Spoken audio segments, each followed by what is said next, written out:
나에겐 특이한 친구가 한 명 있었다. 생선의 누나를 파먹는 특이성 습관을 가진 A라는 친구. 생선에 살 좀 더 먹기는 했지만 거의 손을 대지 않았다. 고등어, 굴비, 그리고 작은 멸치 누나까지 파먹었다. 난 집에선 이쑤시개로 멸치 누나도 파먹는다. A는 급식으로 나온 멸치볶음을 입에 넣으며 말했다. 왜 누나를 먹는 거야? 내가 물었다. 눈알 공포증 때문에. 난 눈 마주치는 걸 상당히 무서워하거든. 그래서 뭐가 없애는 거야. 실제로 A는 사람과 대화할 때 눈을 잘 마주치지 못했다. 말도 안 돼. 무섭다면서 어떻게 먹냐? 너 그러다 생선의 저주에 걸릴지도 몰라. 내가 우스갯소리로 말했다. A는 유독 커다란 눈으로 눈웃음을 한번 지어 보이곤 재빨리 내 눈을 피했다.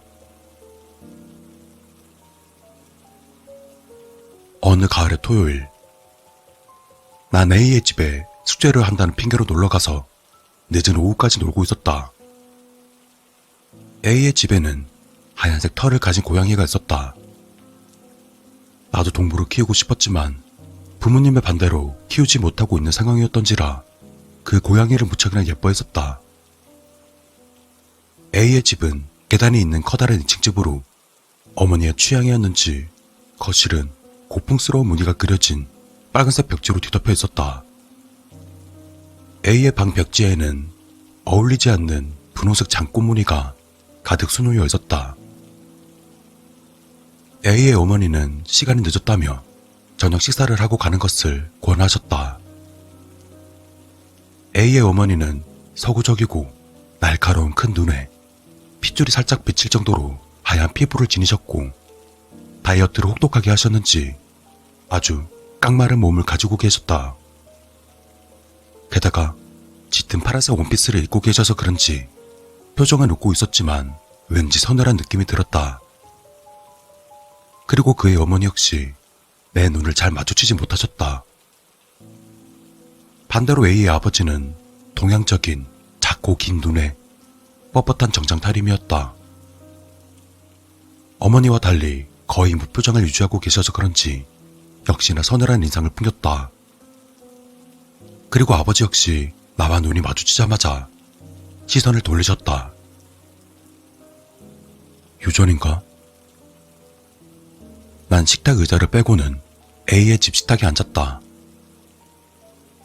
식탁에는 방금 만들어져 따끈해 보이는 계란말이, 동태찌개, 멸치볶음, 열무김치, 그리고 각자 한 마리씩 통째로 놓인 굴비가 있었다. A는 어김없이 굴비의 누나를 쏙 파냈다.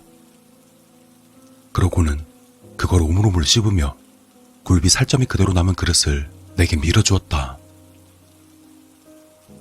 난 눈이 정말 무서워. 웃음기 없는 목소리로 A가 말했다. A는 동태찌개에 든 동태와 멸치볶음의 멸치마저도 이쑤시개로 누나를 쏙 빼서 먹었다. 그리고 더욱 놀라웠던 점은 A의 어머니와 아버지마저도 생선의 살점은 거의 먹지 않고 눈알만 파서 드셨던 것이다. 동태와 굴비 그리고 멸치들은 모두 차례대로 눈알들을 잃어가고 있었다. 눈이 없는 생선들이 가득한 식탁은 왠지 기이해 보였다. 이것도 유전인가? A의 가족들은 남은 살점들을 모두 나에게 권했다. 굴비 좋아하지? 많이 먹거라. 내 앞으로는 양쪽 눈알이 모두 파인 굴비 3마리가 놓였다. 이상한 가족이라고 생각하며 난 눈알이 없는 불쌍한 생선들을 먹었다.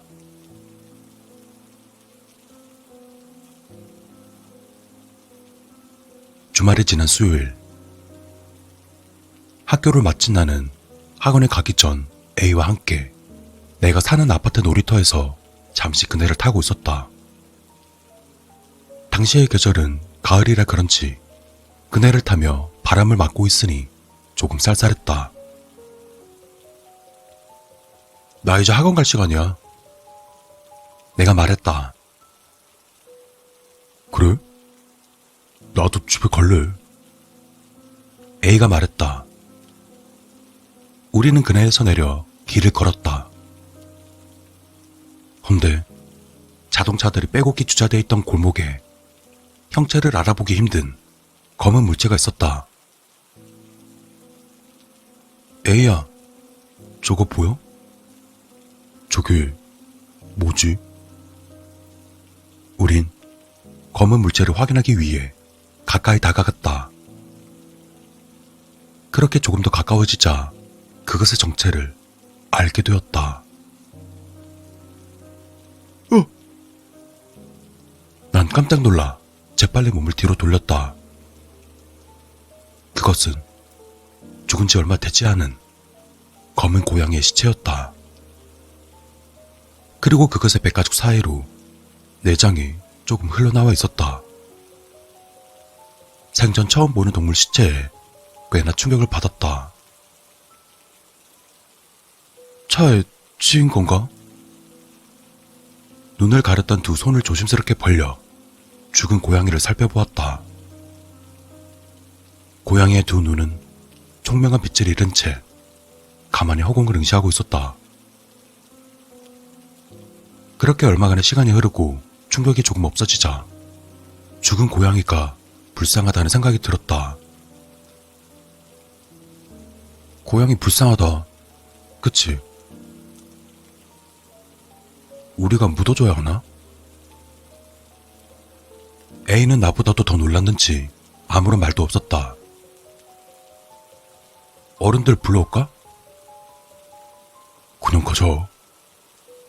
A가 처음으로 입을 열었다. 왜? 불쌍한데. 그냥 가자. A는 얼른 그 자리에서 벗어나고 싶었던 건지 몸이 건조한 목소리로 같은 말만 반복했다. 고양이를 키우고 있어서 그런지 더욱 충격이 큰 듯했다. 알았어. 그냥 가자. 내가 말했다. 조금 멍한 채로 길을 걷다가 A와 헤어졌다. 난 학원에 다와가는 도중에서야 놀이터 그네에 가방을 두고 왔다는 것이 생각났다. 놀이터에 가려면 시체를 또 봐야 하는데. 난 어쩔 수 없이 다시 놀이터로 발걸음을 돌렸다. 그러다 고양이 시체를 발견했던 그 길목을 재빨리 지나가는데 언뜻 A를 본 것 같았다. 난 천천히 뒤로 돌아 A가 있는 쪽으로 조심스럽게 걸어갔다.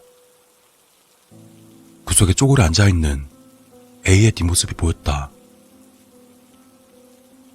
저긴 고양이 시체가 있었던 곳인데. 의아해진 나는 A에게 다가갔다. A야.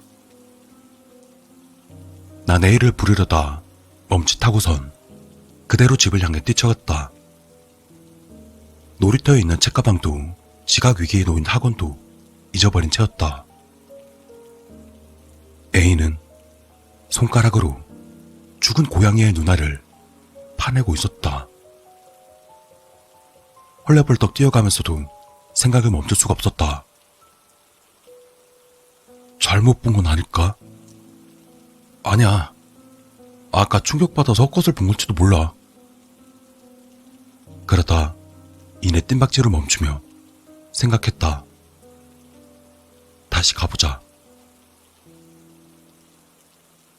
난 쌀쌀해진 바람을 온몸으로 맞으며 빠른 걸음으로 걸었다.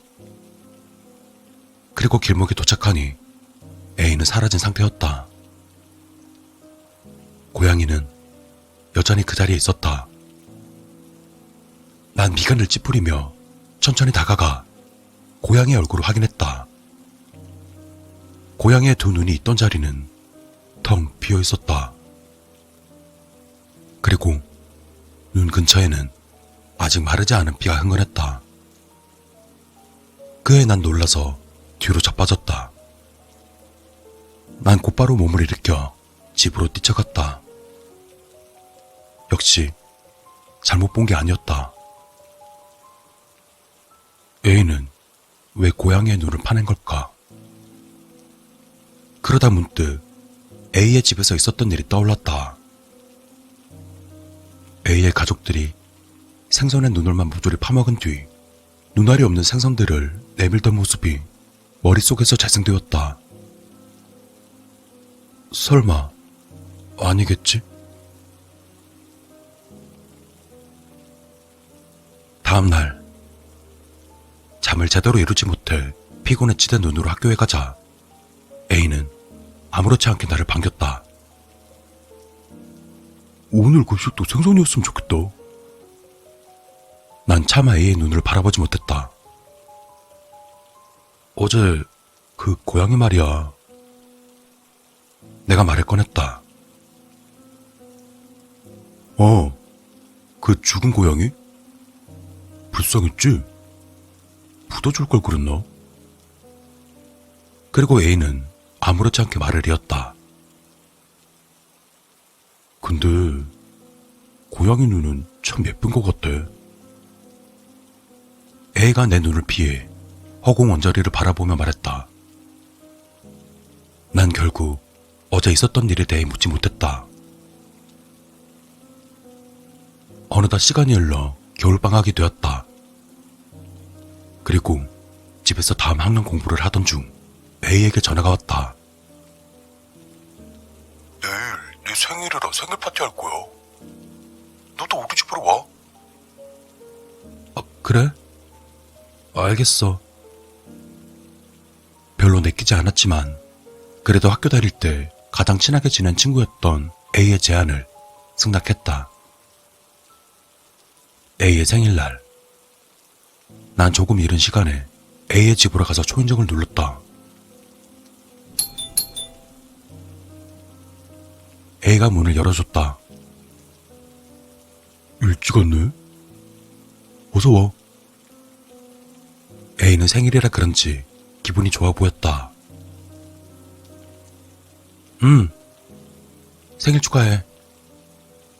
내가 말했다. 고마워. 들어와. 난 A의 집으로 들어갔다. 집으로 들어가자 A의 어머니가 나를 반겨주셨다. 어머, 어서 와. 일찍 왔구나. A의 어머니는 커다란 부엌에서 무언가에 튀김옷을 묻혀 펄펄 끓는 기름에 담그고 계셨다. 헌데 자세히 보니 사람의 것만한 크기의 눈알이었다. 생일에만 먹는 연어 눈알튀김이야. 엄청 맛있을 거야. A는 침을 꾹꾹 삼키며 말했다. A의 아버지는 낑낑대며 연어의 눈알을 뽑고 계셨다. 눈알에 붙은 살구색 살점은 연어의 눈알과 함께 뚜두둑 뜯겨나갔다. 소파에 앉아서 기다리렴. 음식은 금방 준비될 거야. A의 어머니가 말씀하셨다. 오랜만에 보아서 그런지 더욱 창백해 보이는 얼굴이었다.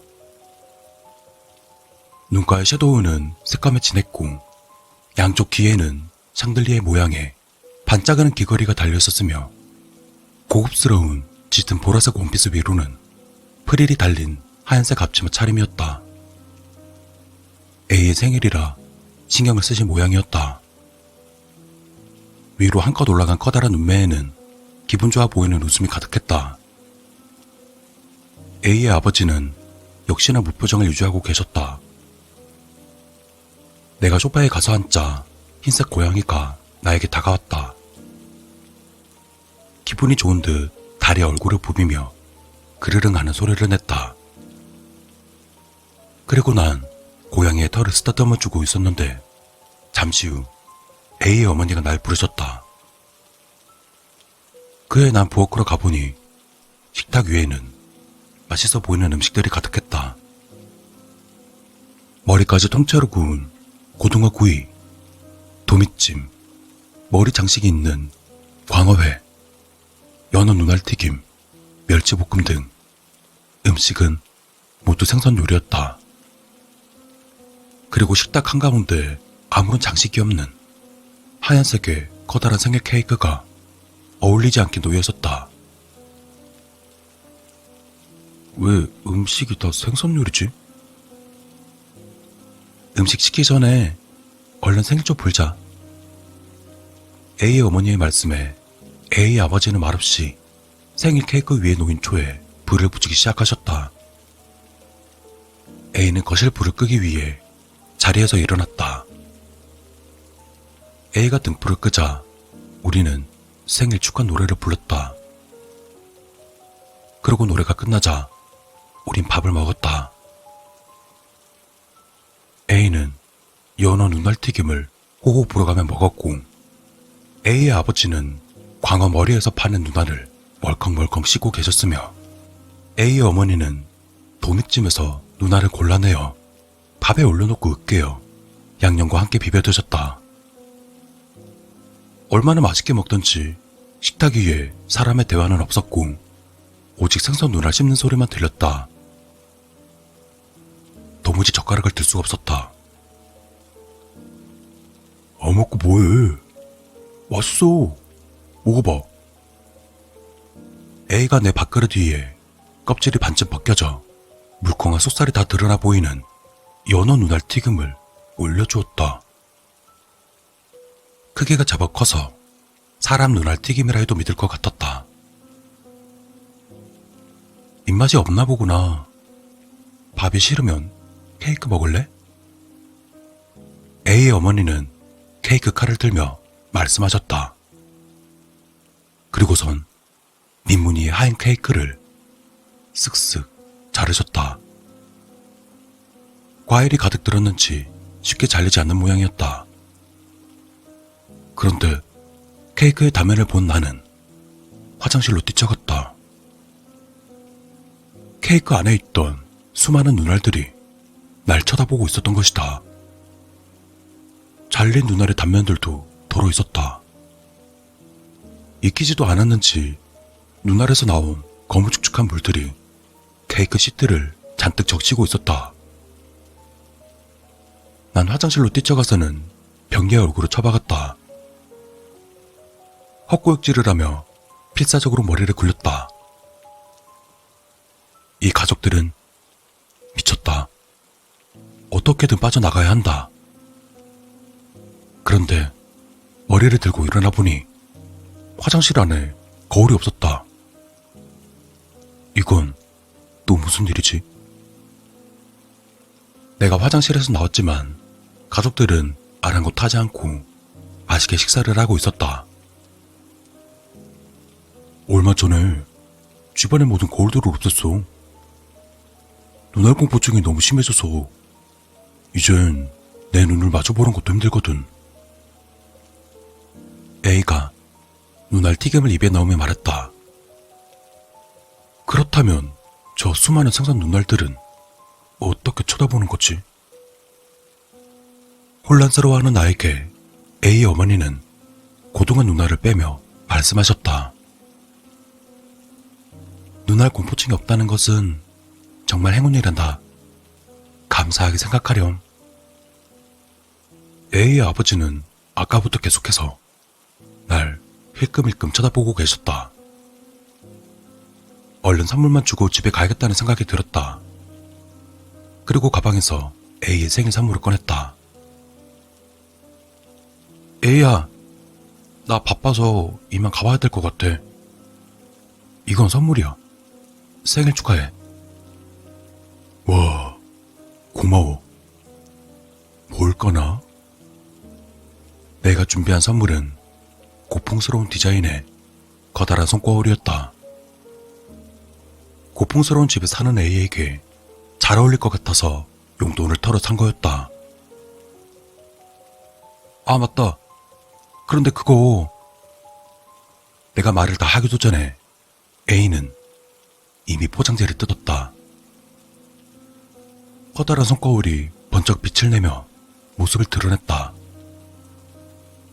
가족들은 일제히 젓가락질을 멈추고 그 거울을 바라보았다. 거실은 침묵이 가져온 싸늘한 공기로 가득했다. 손거울을 든 A의 손이 바들바들 떨기 시작했다. 손거울에 비치는 A의 눈은 곧 튀어나올 것처럼 크게 띄어 있었다. 입가엔 생선 눈알에서 나온 육즙이 반들반들하게 묻어 있었다. 난 이상한 분위기에 압도되어 아무런 말도 하지 못한 채 얼어 있었다. 그때였다. A가 갑자기 거울을 바닥에 던졌다. 앤티크한 디자인의 거울은 사방에 파편을 튀기며 요란하게 깨졌다. 그리고 A는 곧 정신이 나간 사람처럼 눈알을 이리저리 굴리기 시작했다. 나는 눈알이 무서워. 무섭다고, 눈알이. 그리고 곧 A의 눈동자는 뒤집히기 일보 직전인 것처럼 흰자를 가득 내보였다. 흰자에는 실핏줄이 금방이라도 피를 터뜨릴 것처럼 그 존재를 과시하고 있었다. A의 부모님은 처음으로 내 눈을 똑바로 쳐다보고 계셨다. 난 벌벌 떨며 의자에서 일어났다. 그때 A가 경련을 멈추고 나를 바라보았다. 3명이 가진 6개의 눈동자와 케이크 속에 든 수많은 눈동자들이 일제히 나를 바라보고 있었다. 그러고는 A가 조용히 말했다. 나는 눈알이 무서워. 나는 눈알이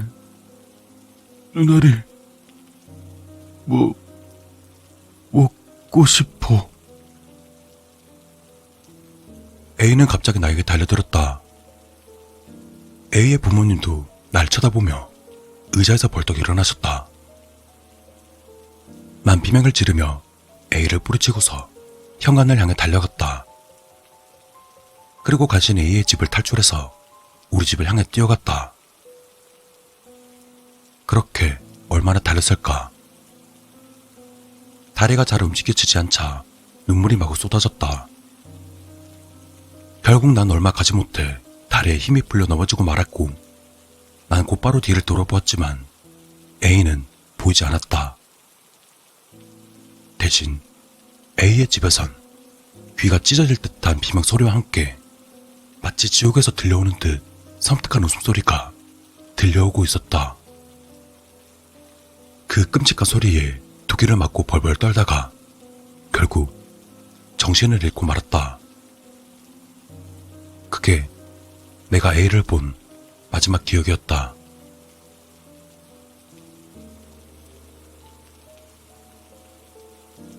난 주민의 신고로 병원으로 실려갔고 다음 날이 되어서야 비로소 깨어날 수 있었다.